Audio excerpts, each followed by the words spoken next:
pasti ada yang namanya circle dalam pertemanan.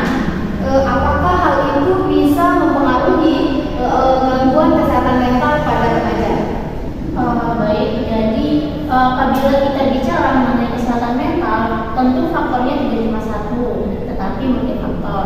Ada faktor biologis, faktor genetika, dan juga perubahan hormonal. Kemudian ada juga faktor psikologis, yaitu dari tumbuh kembang, masa kanak-kanak, hingga juga pola asuh orang tuanya. Nah, terkait pertanyaan apakah dalam sektor pertemanan itu masuk ke dalam faktor kesehatan mental, tentu saja iya, karena interaksi dengan teman sebaya itu masuk ke dalam faktor sosial. Ya, baik. Kita lanjut ke Ibu Medina. Ibu Medina, beberapa waktu terakhir ini kita sering mendengar berita terkait dengan body shaming. Dan dokter sendiri mungkin bisa menceritakan kepada pemirsa di rumah terhadap pasien yang pernah mengalami gangguan kesehatan mental akibat body shaming. Nah, dan bagaimana cara kita untuk mengatasinya? Ya, jadi body shaming itu adalah salah satu bentuk dari bullying, di mana orang terfokuskan pada bentuk tubuh atau bentuk fisik seseorang. Nah, bagi orang yang cenderung cepat merasa insecure, akan cenderung menjauhkan diri dari orang-orang di sekitarnya. Nah, cara penanganannya adalah perlunya ada sikap stand up dan speak up dari orang-orang yang terkena bullying tersebut.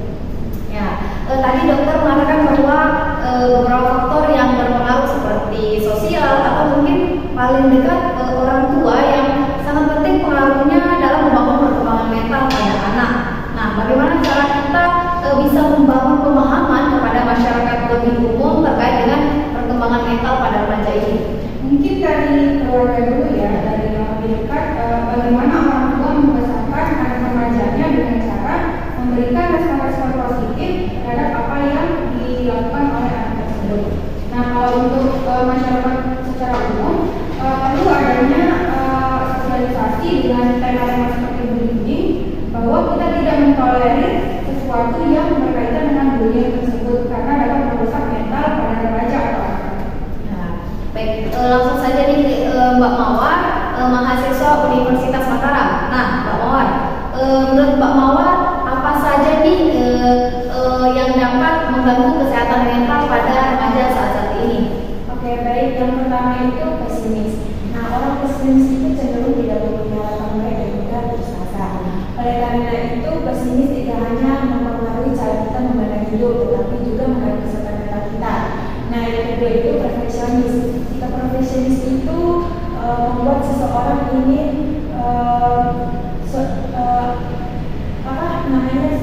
suatu rencananya itu berjalan dengan sempurna tanpa adanya cepat celah. Yang ketiga itu sikap obsesif. Obsesif adalah pikiran negatif yang tidak dapat kita kendalikan. Yang keempat itu merendah diri. Cara kita menilai diri sendiri itu bisa membuat kita bisa mendukung kita atau justru bisa mengganggu kesehatan mental kita. Menilai dirinya, membandingkan dirinya dengan orang lain, terus menyalahkan dirinya sendiri. Nah, itu semua kan bisa membuat kita menjadi stres dan depresi. Nah, yang kelima itu memendam amarah. Ketika memendam amarah juga bisa mengganggu kesehatan mental kita. Nah, oleh karena itu kita harus mengeluarkan rasa marah, emosi, kecewa, dan perasaan negatif lainnya. Nah, ya. Kita lanjut ke Ibu Cindy selaku dosen PKPK di Universitas Mataram. Nah, Ibu Cindy, bagaimana cara kita bisa mengetahui kondisi mental pada diri kita sendiri? Secara umum, untuk memenuhi kriteria penyakit mental itu biasanya gejala yang dialami menyebabkan penderitaan yang signifikan.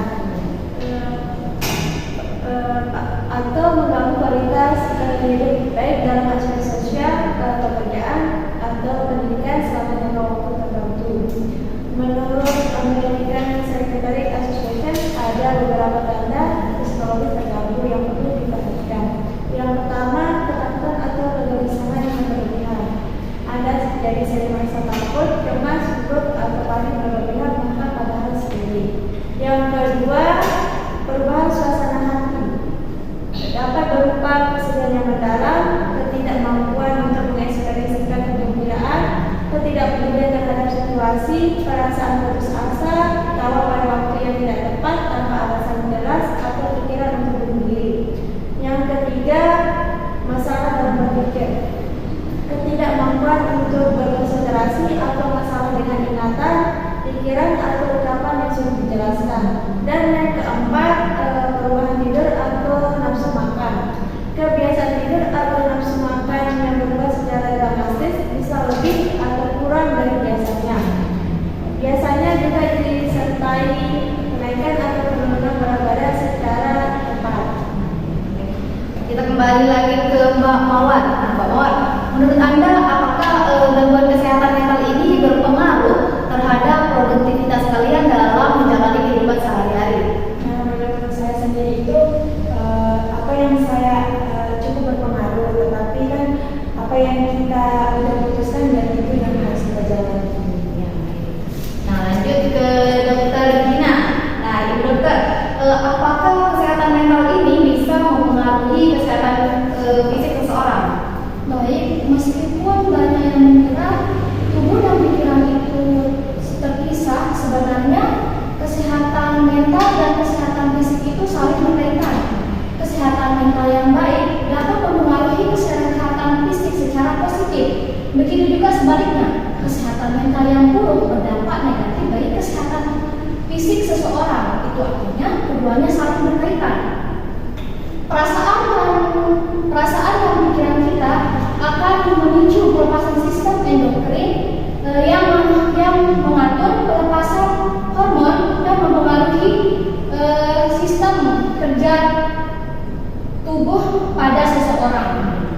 Sebagai contoh, orang yang mengalami stres akan mengakibatkan penurunan aliran darah ke jantung, meningkatkan kebutuhan oksigen, dan menyebabkan reaksi yang buruk bagi sistem imun seseorang. Ya.